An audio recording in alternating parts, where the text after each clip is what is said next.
Hey, what is up, everybody? This is Stevie Breach coming to you here today. Man, oh man, was SmackDown big last night. One of the biggest things that they changed was we got a new main event in Survivor Series. Brock Lesnar against Daniel Bryan. Daniel Bryan beats AJ Styles, your new WWE champion. Man, can you believe it's been 4 years since Daniel Bryan won the championship the last time?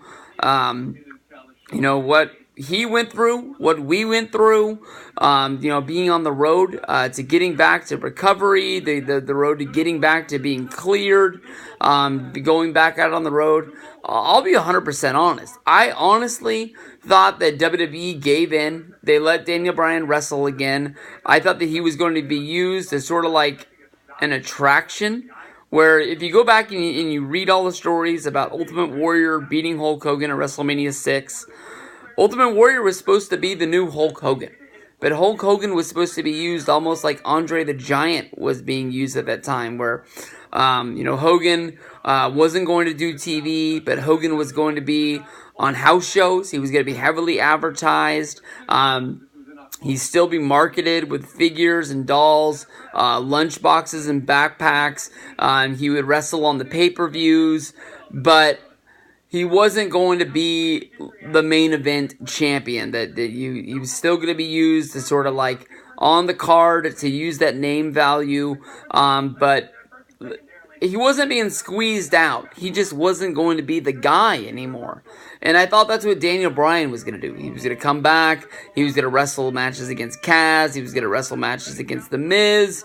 They do the mixed tag, and then sort of just go from feud to feud along the way. He got that one shot on the first SmackDown after WrestleMania to wrestle AJ Styles for the championship, but I thought he might get some title defense, title shots to go after the title, but I never thought he would win it because I didn't think WWE was going to have enough faith in this guy to let him be champion. Let's face it, the last time he was a WWE champion, he had to go out with an injury. The last time he was Intercontinental champion, he had to go out with an injury.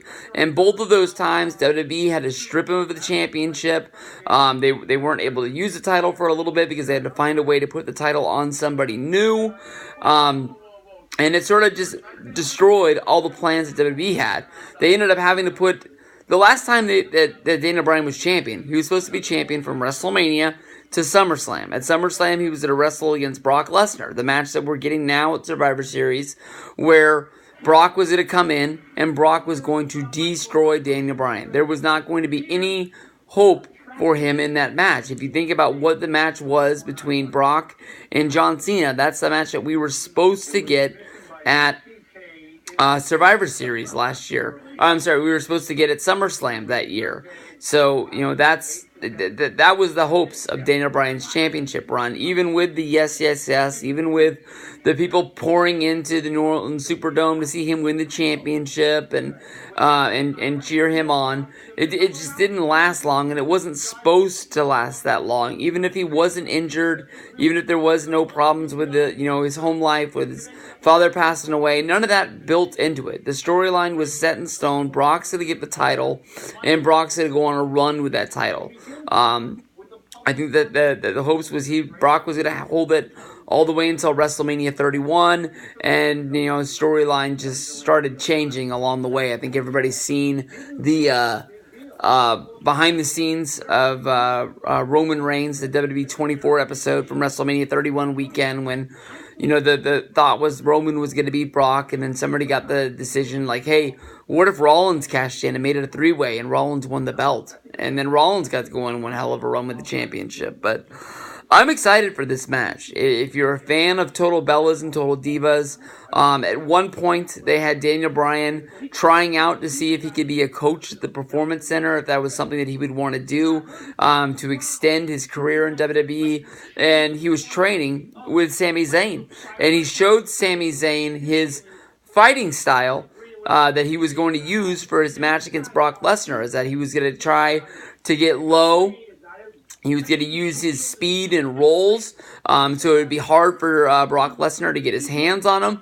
Brock would not be able to use his size as an advantage because Brock would be having to bend over to try and pick Daniel Bryan up and get his hands on him. Bryan was going to use like some kicks and some punches, basically trying to use his speed, knowing that if Brock was able to get a hand on him, that's when Bryan was going to be in real big trouble. But if Bryan used his speed to roll away, use those fast kicks and jabs, Brock was going to get beat up in the match, and he would have a chance. And it'd be a fighting style that not many people had ever seen before, so it would be exciting. So let's get to what ifs.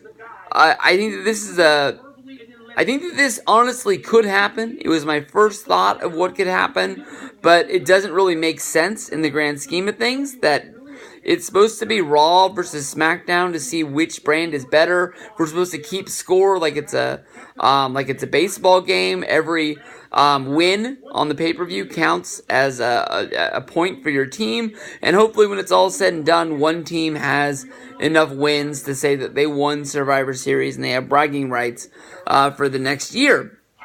So when you look at this, it's supposed to be a one-on-one match. But I think that it would make sense if AJ got added into this. His match against Brock isn't taken away. Just Daniel Bryan is sort of added to it. But then SmackDown would have an advantage because now it's a three-way. And SmackDown would have 2/3 of a chance to win the point for the match. So I think that this might happen. It also makes sense if it doesn't happen. If the match happens in a three-way, I would pick AJ Styles to get the win because I think that they would want it to be a three-way to protect Brock.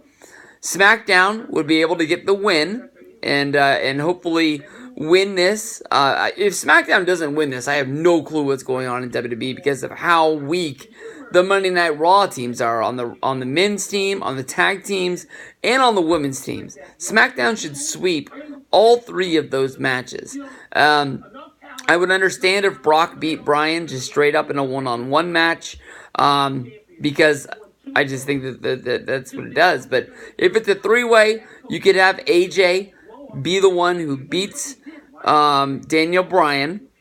You've got Bryan beat AJ in a singles match to win the championship. In the three-way, you have AJ pin Bryan to win the match. So then it leads to the next pay-per-view. Both of them have wins over each other. You have a rematch to basically have the rubber match to see who the real champion is going to be for their feud. That's more than likely to go 3 pay-per-views. So we'll see what happens. But that's my pick. If it's straight up one-on-one match, Brock. If AJ's added to it, I pick AJ. So we'll see what goes down with this. It's going to be a good pay-per-view. It's got a lot of filler matches that I don't really care about. But I think I'm honestly sort of excited to sit down and watch some wrestling on Sunday night. Probably on Saturday, too. Watch some NXT. So, peace out. Thanks for watching. See you guys down the road.